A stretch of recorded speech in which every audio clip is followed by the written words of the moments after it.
Hello दोस्तों, नमस्कार। LP सरकारी जॉब चैनल पर आपका हार्दिक स्वागत और अभिनंदन करता हूं। आपके उज्जवल भविष्य की कामना के साथ इस सेशन की शुरुआत कर रहा हूं। ये सेशन कक्षा 10 का है, सामाजिक विज्ञान का है, नागरिक शास्त्र का है।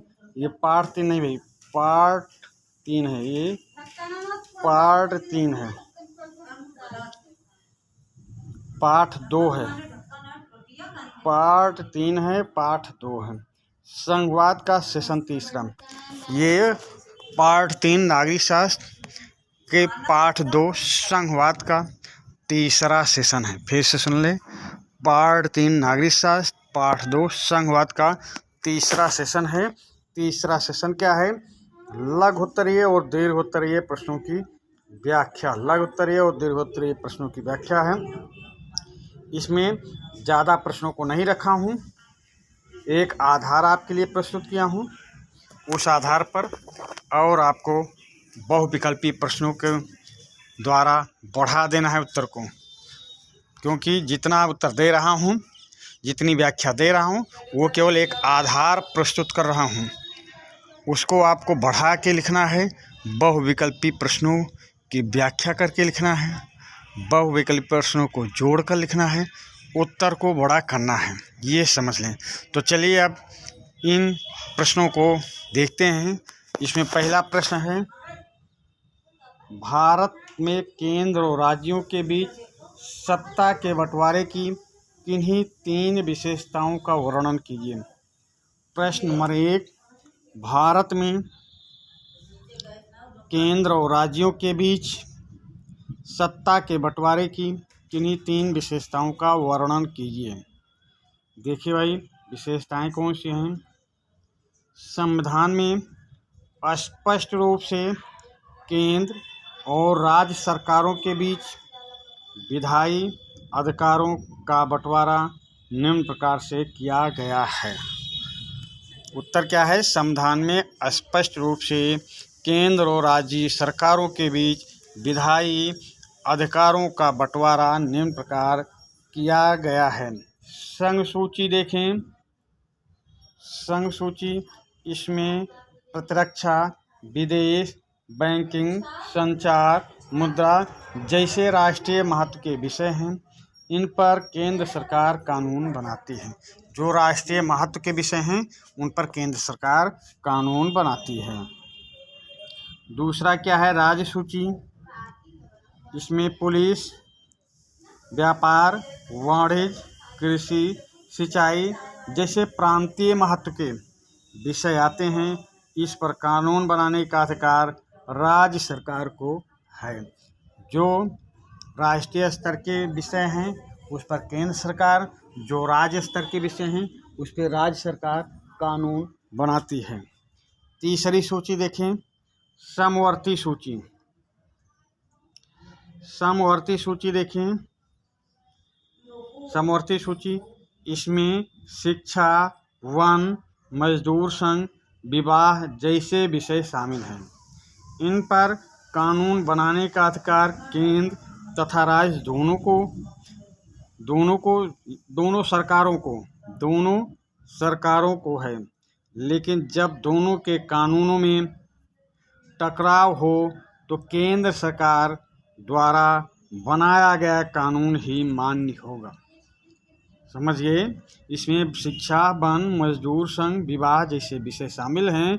इन पर कानून बनाने का अधिकार केंद्र तथा राज्य दोनों सरकारों को है। लेकिन जब दोनों के कानूनों में आपस में टकराव हो तो केंद्र सरकार द्वारा बनाया गया कानून ही मान्य होगा। चलिए, कुछ शक्तियाँ और हैं जिसको हम बोलते हैं अवशिष्ट शक्तियाँ। अवशिष्ट विषयों की सूची में वो विषय रखे गए हैं जो तीनों सूचियों में शामिल नहीं थी, या जो विषय नए उभरे हैं, उन पर केंद्र सरकार कानून बनाती है। अवशिष्ट शक्तियाँ क्या हैं?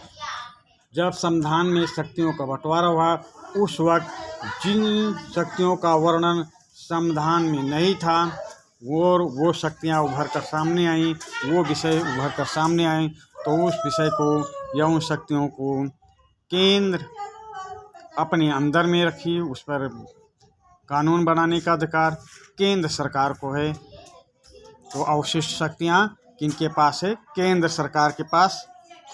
चलिए प्रश्न नंबर दूसरा देखें। स्थानीय सरकारों के महत्व का वर्णन कीजिए। स्थानीय सरकारों के महत्व का वर्णन कीजिए। तो देखिए स्थानीय सरकार के महत्व क्या है भाई। उत्तर देखें, जब केंद्र और राज्य सरकारों से शक्तियां लेकर स्थानीय सरकारों को दी जाती हैं तो इसे सत्ता का विकेंद्रीकरण कहते हैं। जब केंद्र और राज्य सरकारों से शक्तियां लेकर स्थानीय सरकारों को दी जाती हैं तो इसे सत्ता का विकेंद्रीकरण कहते हैं।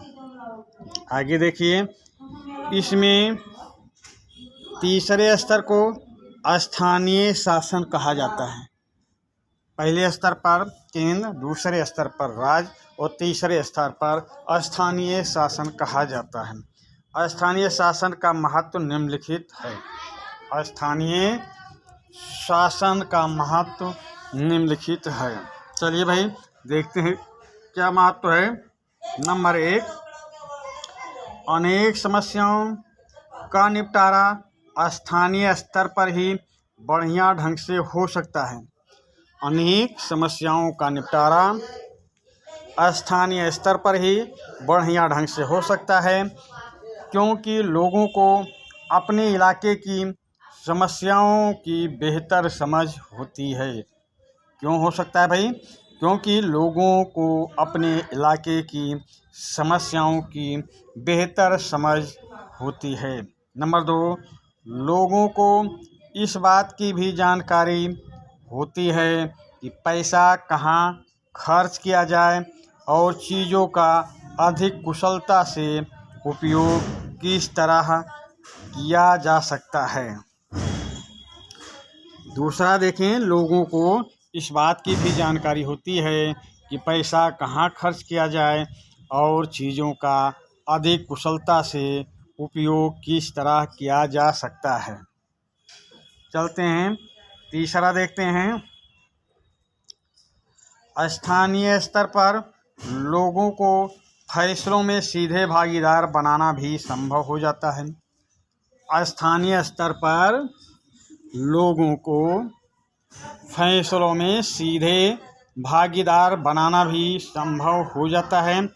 इससे लोकतांत्रिक भागीदारी की आदत पड़ती है।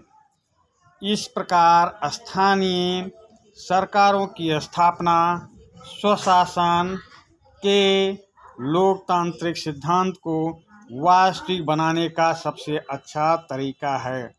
इस प्रकार स्थानीय सरकारों की स्थापना स्वशासन के लोकतांत्रिक सिद्धांत को वास्तविक बनाने का सबसे अच्छा तरीका है। अब तीसरे प्रश्न पे आते हैं। ये लघु उत्तरीय प्रश्न चल रहे हैं भाई। संघवाद क्या है, इसकी प्रमुख विशेषताओं का उल्लेख कीजिए। संघवाद क्या है, इसकी प्रमुख विशेषताओं का उल्लेख कीजिए। चलिए भाई देखते हैं संघवाद क्या है। उत्तर क्या है? संघवाद। उत्तर संघवाद। संघवाद सरकार का एक प्रारूप है। संघवाद सरकार का एक प्रारूप है। इसमें सर्वोच्च सत्ता केंद्रीय प्राधिकार और उसके विभिन्न आनुषंगिक इकाइयों के बीच बंट जाती है।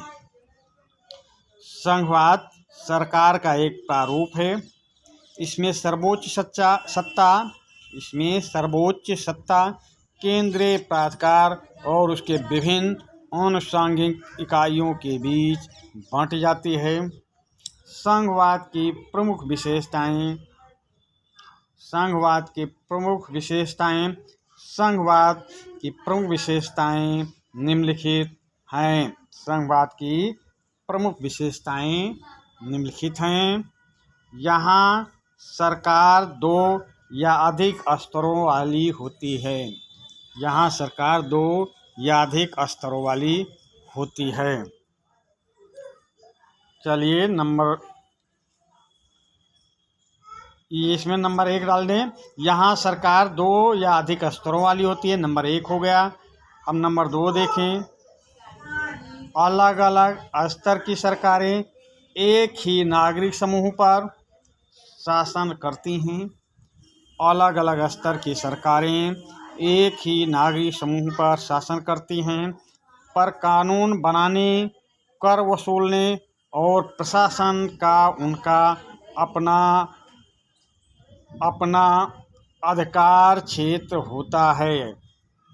अलग अलग स्तर की सरकारें एक ही नागरिक समूह पर शासन करती हैं, पर कानून बनाने, कर वसूलने और प्रशासन का उनका अपना अधिकार क्षेत्र होता है।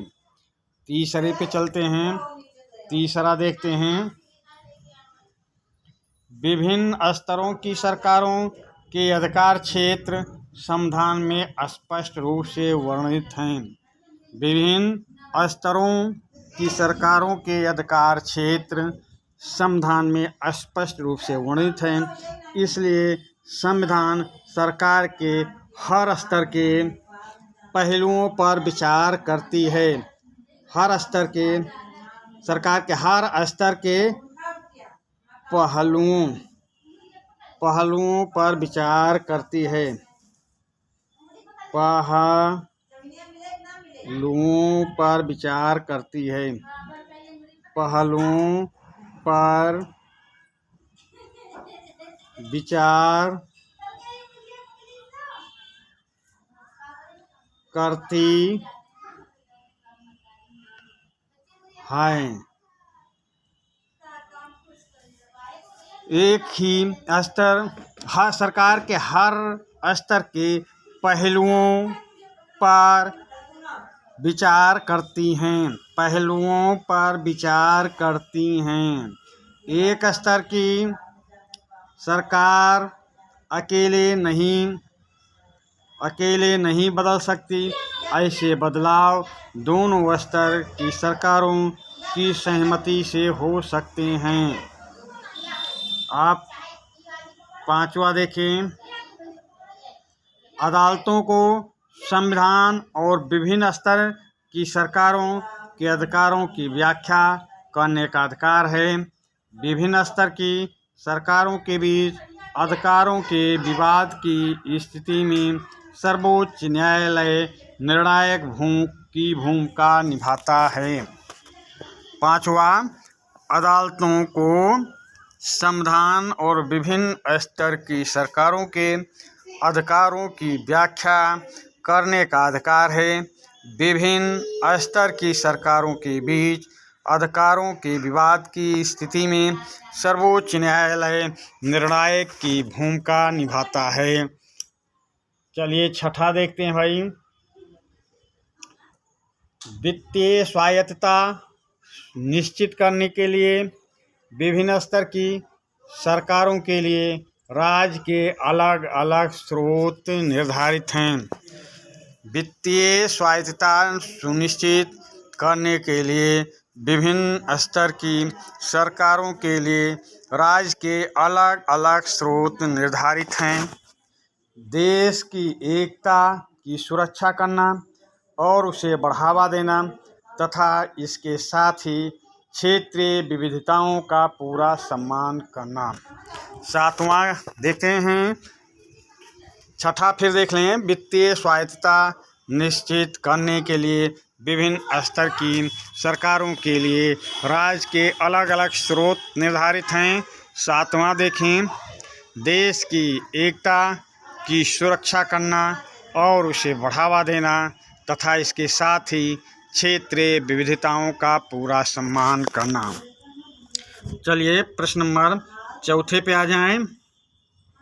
लोकतांत्रिक व्यवस्था के तीसरे स्तर को अधिक शक्तिशाली बनाने के लिए भारत सरकार 1992 में उठाए गए कदमों की व्याख्या की गई। भारत सरकार द्वारा 1992 में उठाए गए कदमों की व्याख्या कीजिए। प्रश्न नंबर 4 क्या है? लोकतांत्रिक व्यवस्था के तीसरे स्तर को अधिक शक्तिशाली बनाने के लिए भारत सरकार द्वारा 1992 में उठाए गए कदमों की व्याख्या कीजिए। चलिए भाई, केंद्र और राज्य सरकार से शक्तियां लेकर स्थानीय सरकारों को दी जाती हैं। केंद्र और राज्य सरकार से शक्तियां लेकर स्थानीय सरकारों को दी जाती है, तो इसे सत्ता का विकेंद्रीकरण कहते हैं। इसके पीछे बुनियादी सोच यह है कि अनेक मुद्दों और समस्याओं का निपटारा स्थानीय स्तर पर ही बढ़िया ढंग से हो सकता है। अनेक मुद्दों और समस्याओं का निपटारा स्थानीय स्तर पर बढ़िया ढंग से हो सकता है। भारत में सत्ता के विकेंद्रीकरण के लिए सभी राज्यों के गांव के स्तर पर ग्राम पंचायतों और शहरों में नगर पालिकाओं की स्थापना की गई थी, लेकिन उन्हें राज्य सरकारों के सीधे नियंत्रण में रखा गया था।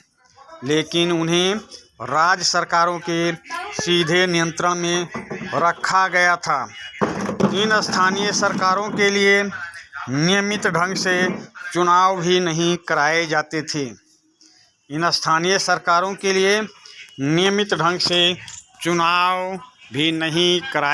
थे। इनके पास ना तो कोई अधिकार था और ना कोई संविधान, लेकिन उन्हें राज्य सरकारों के सीधे नियंत्रण में रखा गया था।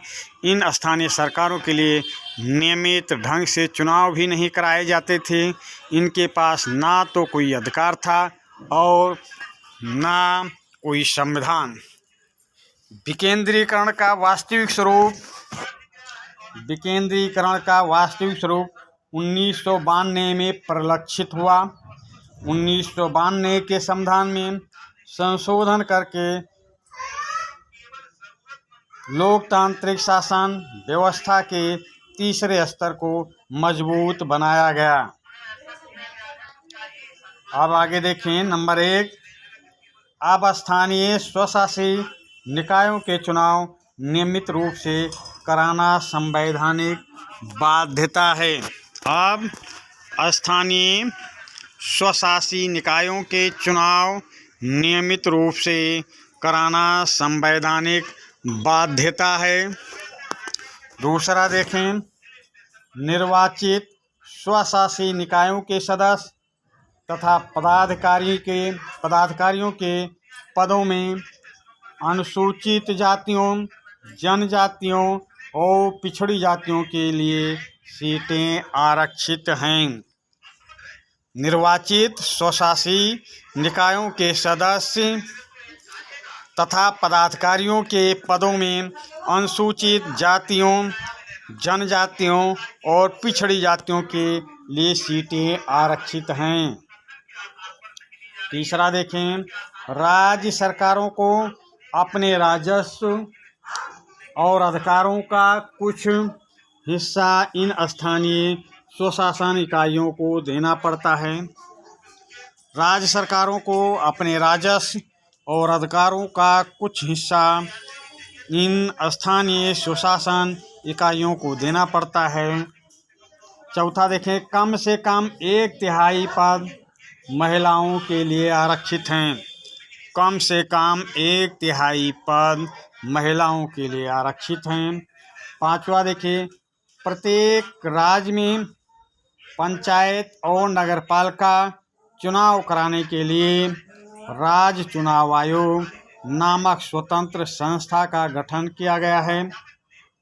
प्रत्येक राज्य में पंचायत और नगरपालिका चुनाव कराने के लिए राज्य चुनाव आयोग नामक स्वतंत्र संस्था का गठन किया गया है। इस संशोधन द्वारा स्थानीय स्तर पर शासन को अधिक शक्तिशाली और प्रभावी बनाया गया है। इस संशोधन द्वारा 1992 के संशोधन द्वारा। इस संशोधन द्वारा स्थानीय स्तर पर सरकार को अधिक शक्तिशाली और प्रभावी बनाया गया है। अब देखिए लघु उत्तरीय प्रश्नों की व्याख्या हो गई। अब दीर्घ उत्तरीय प्रश्नों को देखें। दीर्घ उत्तरीय प्रश्न में पहला प्रश्न देखें भाई, भारतीय संघवाद एक अर्ध संघीय ढांचा है। इसकी पुष्टि में किन्हीं 3 कारकों का उल्लेख कीजिए।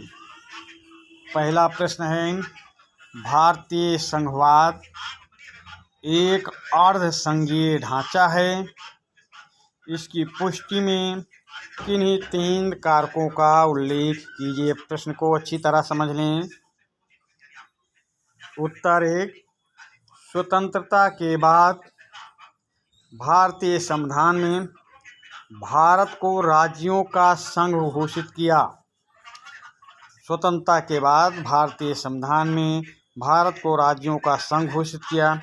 इसमें संघ शब्द नहीं आया, पर भारतीय संघ का गठन संघीय शासन व्यवस्था के सिद्धांत पर हुआ।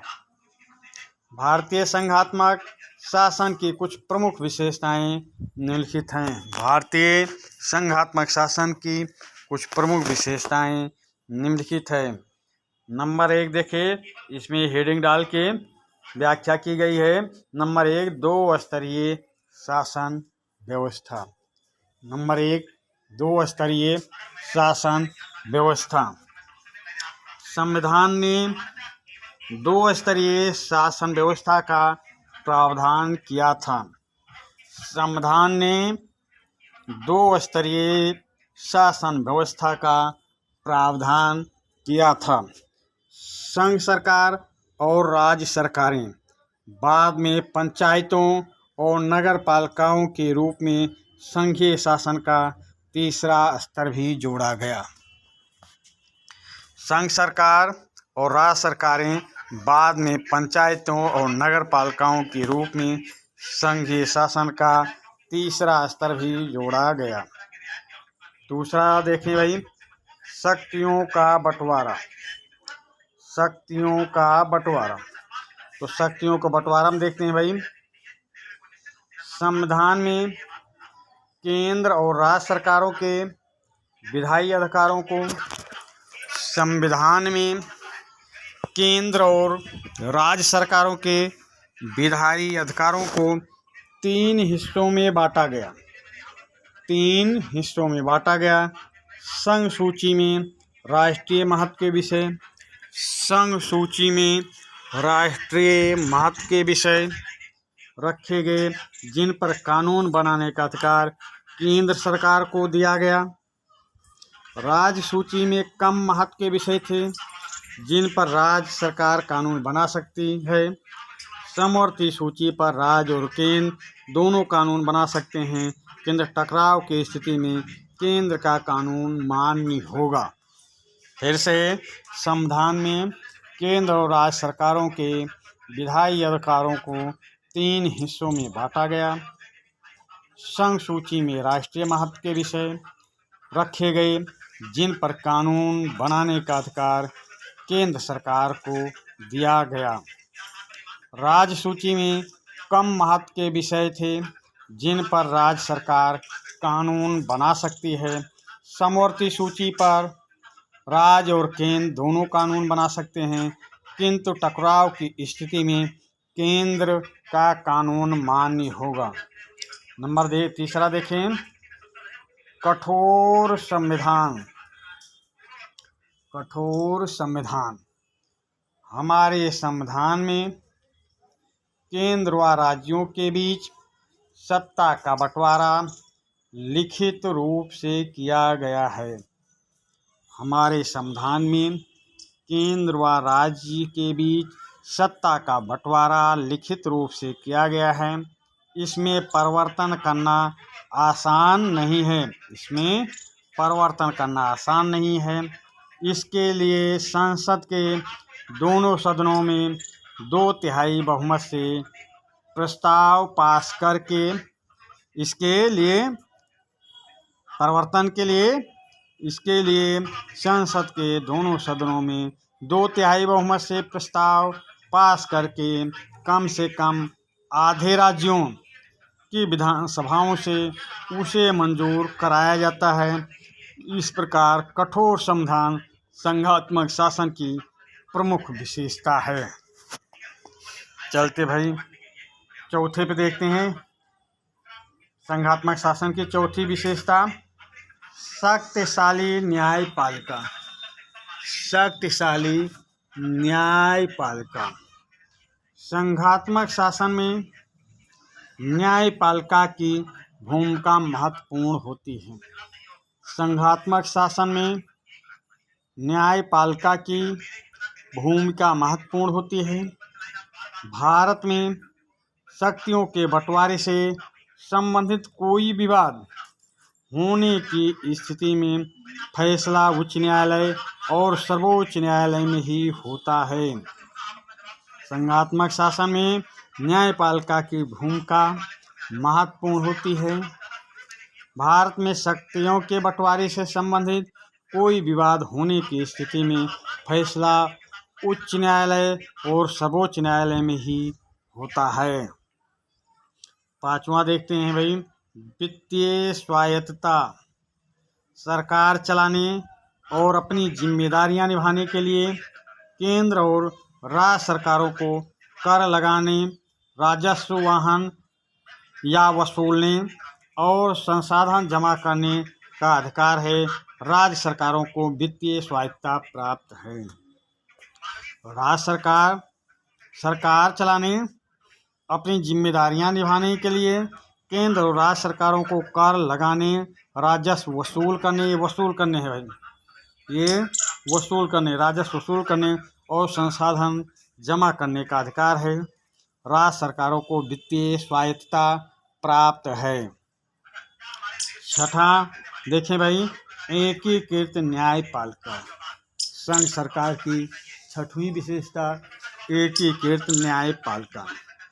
भारत में संघात्मक शासन के कारण केंद्र और राज्य सरकारों की अलग अलग कार्यपालिका और व्यवस्थापिका है।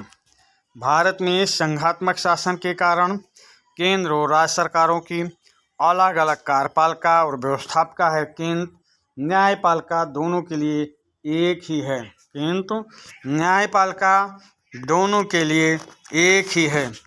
ऐसा इसलिए किया गया है जिससे केंद्र व राज्यों के झगड़ों का निपटारा किया जा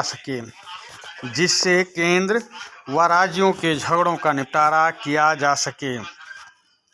सातवां देखें, राज्यों के अपने संविधान नहीं हैं।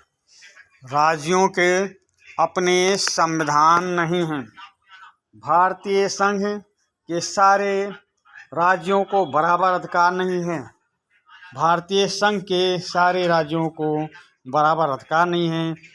के राज्यों के अपने संविधान नहीं हैं। सातवां, भारतीय संघ के सारे राज्यों को बराबर अधिकार नहीं है। भारत के राज्यों के अपने संविधान नहीं हैं। आठवां देखें, केंद्रीकृत संघवाद। भारतीय संघात्मक शासन अन्य देशों के शासन से भिन्न है। भारतीय संघात्मक शासन अन्य देशों के शासन से भिन्न है। भारत में 2 प्रकार की सरकारें होते हुए भी केंद्र को शक्तिशाली बनाया गया है।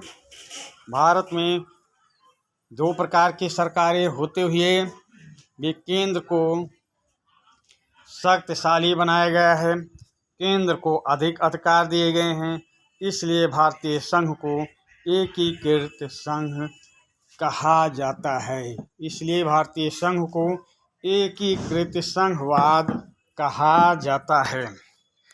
चलिए भाई, अब दीर्घ उत्तरीय प्रश्न में दूसरे प्रश्न पर आते हैं। दूसरा प्रश्न है, भारतीय संविधान की संघात्मक विशेषताओं का उल्लेख कीजिए। आपातकाल में जहाँ किस प्रकार का शासन हो जाता है। काल में जहाँ किस प्रकार का एकात्मक हो जाता है। आपातकाल में ये किस प्रकार का हो जाता है। आपातकाल में यह किस प्रकार एकात्मक हो जाता है, या आपातकाल में किस प्रकार एकात्मक हो जाता है। प्रश्न है, भारतीय संविधान की संघात्मक विशेषताओं का उल्लेख कीजिए। आपातकाल में यह किस प्रकार एकात्मक हो जाता है। चलिए भाई, अब हम उत्तर पे आते हैं, व्याख्या पे आते हैं। दूसरे का उत्तर देख लें। भारतीय संघात्मक शासन अन्य देशों के संघात्मक शासन से भिन्न है। भारतीय संघात्मक शासन अन्य देशों के संघात्मक शासन से भिन्न है। अमेरिका, कनाडा आदि देशों में पूर्ण संघात्मक शासन है, किंतु भारतीय संघ में कुछ एकात्मक शासन की विशेषताएं भी हैं जो उसे अन्य देशों के संघात्मक शासन से अलग बनाती हैं। भारतीय संविधान के निम्नलिखित विशेषताएं उसे अन्य देशों के संघात्मक शासन से अलग बनाती हैं।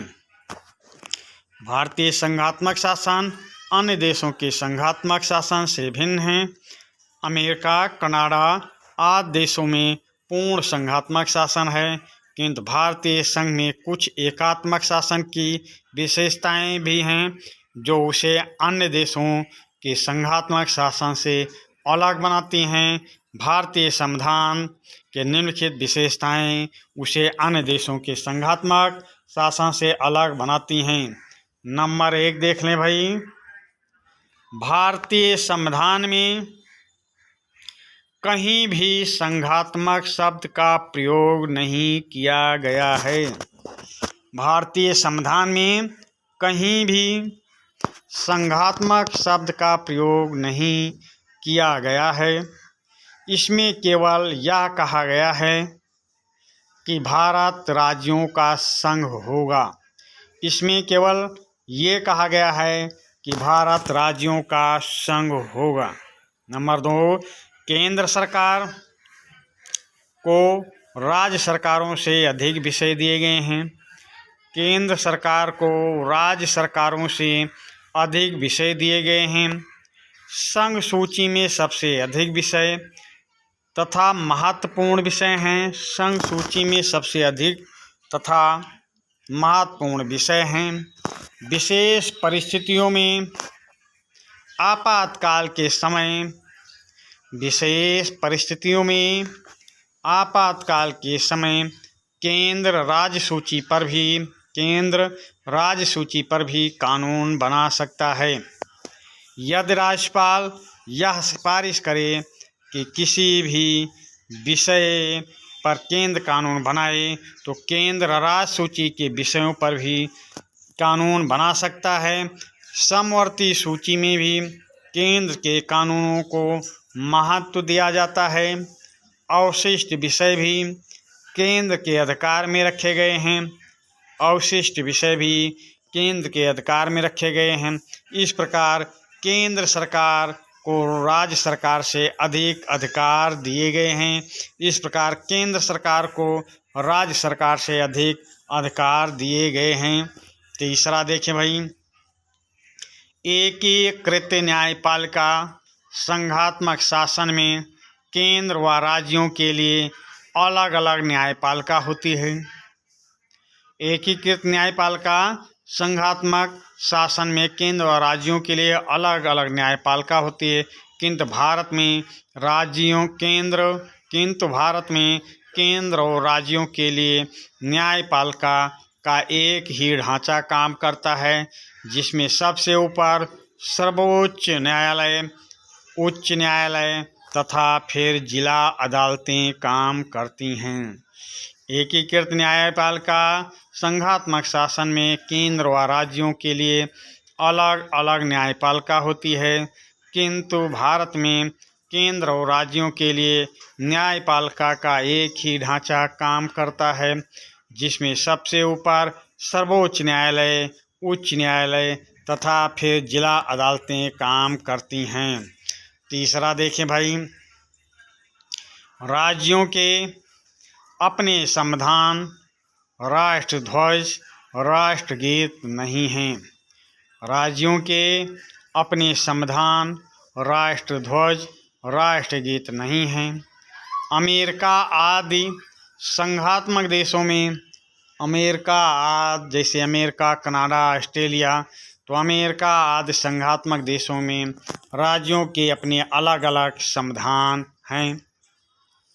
अमेरिका संघात्मक देशों में राज्यों के अपने अलग अलग संविधान हैं और राष्ट्रध्वज का गीत है, राष्ट्रध्वज और राष्ट्रगीत हैं। किंतु भारत में यहाँ पे देखना, और राष्ट्रध्वज और राष्ट्रगीत अलग अलग हैं, किंतु भारत में राज्यों के अपने संविधान, राष्ट्रध्वज, राष्ट्रगीत नहीं हैं। किंतु भारत में राज्यों के अपने संविधान, राष्ट्रध्वज, राष्ट्रगीत नहीं हैं। पूरे देश का एक संविधान, एक राष्ट्रध्वज व एक राष्ट्रगीत है। पूरे देश का एक संविधान, एक राष्ट्रध्वज व एक राष्ट्रगीत है, जो देश को एकात्मकता की ओर ले जाते हैं, जो देश को एकात्मकता की ओर ले जाते हैं। पांचवा देखते हैं, भारत में रहने वाला प्रत्येक व्यक्ति केवल भारत का नागरिक कहलाता है। भारत में रहने वाला प्रत्येक व्यक्ति केवल भारत का नागरिक कहलाता है। उसे अलग अलग राज्यों की नागरिकता प्राप्त नहीं है। उसे अलग अलग राज्यों की नागरिकता प्राप्त नहीं होती, जबकि संघात्मक शासन में नागरिक अपने देश का तथा जिस राज्य में निवास करता हो उसका भी नागरिक होता है। जैसे अमेरिका में दोहरी नागरिकता है। भारत में रहने वाला प्रत्येक व्यक्ति केवल भारत का नागरिक कहलाता है। उसे अलग अलग राज्यों की नागरिकता प्राप्त नहीं होती, जबकि संघात्मक शासन में नागरिक अपने देश का तथा जिस राज्य में निवास करता हो उसका भी नागरिक होता है। जैसे अमेरिका में दोहरी नागरिकता है। छठा देखें, आपातकालीन परिस्थितियों में विदेशी आक्रमण या आर्थिक संकट के समय पूरे देश में शासन का स्वरूप एकात्मक हो जाता है। आपातकालीन परिस्थितियों में विदेशी आक्रमण या आर्थिक संकट के समय पूरे देश में शासन का स्वरूप एकात्मक हो जाता है। राज्य सरकारों को कुछ समय के लिए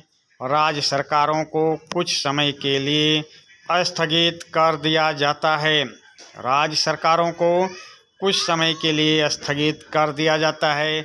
सभी अधिकार केंद्र के पास आ जाते हैं। सभी अधिकार केंद्र के पास आ जाते हैं। आगे लिखेंगे, जहाँ तक हमारा विचार है कि भारत में ऐसा संघात्मक शासन है, भारत में ऐसा संघात्मक शासन है जिसका झुकाव एकात्मकता की ओर है। आखिरी में ऐसा जरूर याद करेंगे, जहाँ तक हमारा विचार है कि भारत में ऐसा संघात्मक शासन है जिसका झुकाव एकात्मकता की ओर है। ये कभी भी आवश्यकता अनुसार एकात्मक स्वरूप ग्रहण कर सकता है। ये कभी भी आवश्यकता अनुसार एकात्मक स्वरूप ग्रहण कर सकता है। तीसरा प्रश्न देखें, भारत में पंचायती राज व्यवस्था का विस्तार पूर्वक वर्णन कीजिए। भारत में पंचायती राज व्यवस्था का विस्तार पूर्वक वर्णन कीजिए। चलिए भाई व्याख्या देखते हैं। भारत में गांव के स्तर पर मौजूद स्थानीय शासन व्यवस्था को पंचायती राज के नाम से जाना जाता है। भारत में गांव के स्तर पर भारत में गांव के स्तर पर मौजूद स्थानीय व्यवस्था को पंचायती राज के नाम से जाना जाता है। भारत में पंचायती राज का त्रिस्तरीय ढांचा पाया जाता है। भारत में पंचायती राज का त्रिस्तरीय ढांचा पाया जाता है। निचले स्तर पर ग्राम पंचायत, उसके ऊपर पंचायत समिति तथा सबके ऊपर जिला परिषद काम करती है हम तीनों का वर्णन यहाँ विस्तार पूर्वक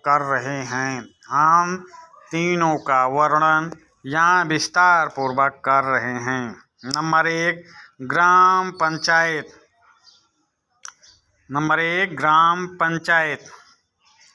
ग्रामीण स्तर पर प्रत्येक गांव में एक ग्राम पंचायत होती है। ग्रामीण स्तर पर प्रत्येक गांव में एक ग्राम पंचायत होती है। यह एक तरह की परिषद है जिसमें कई सदस्य और एक अध्यक्ष होता है।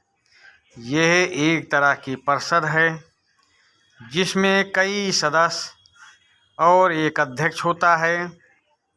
सदस्य वार्डों से चुने जाते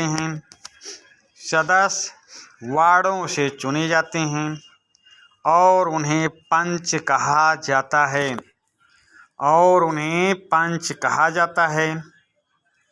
अध्यक्ष को प्रधान या सरपंच कहा जाता है। इनका चुनाव गांव में रहने वाले सभी वयस्क व्यक्ति करते हैं। यह पूरे पंचायत के लिए फैसला लेने वाली संस्था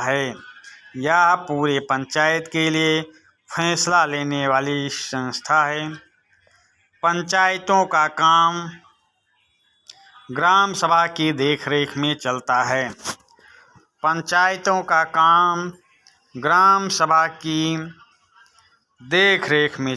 है। इसे ग्राम पंचायत का बजट पास करने और इसके कामकाज की समीक्षा के लिए साल में कम से कम 2 या 3 बार बैठक करनी होती है। इसे ग्राम पंचायत का बजट पास करने और इसके कामकाज की समीक्षा के लिए साल में कम से कम 2 या 3 बार बैठक करनी होती है। नंबर 2 पे आ जाएं, पंचायत समिति। नंबर 2 पंचायत समिति। कई ग्राम पंचायतों को मिलाकर पंचायत समिति का गठन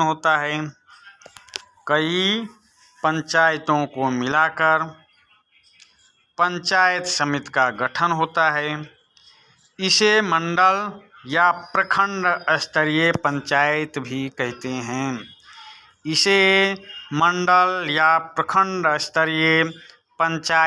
कहते हैं। कह सकते हैं।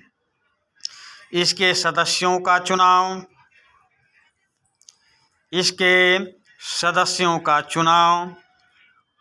उस इलाके में सभी पंचायत सदस्य करते हैं। इसके सदस्यों का चुनाव उस इलाके में सभी पंचायत, उस इलाके के कर लेना भाई, उस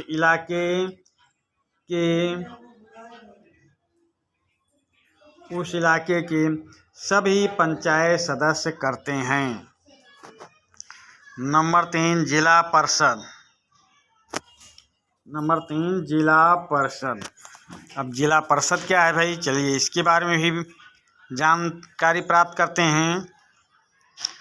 किसी जिले की सभी पंचायत समितियों को, किसी जिले की सभी पंचायत समितियों को मिलाकर जिला परिषद का गठन होता है।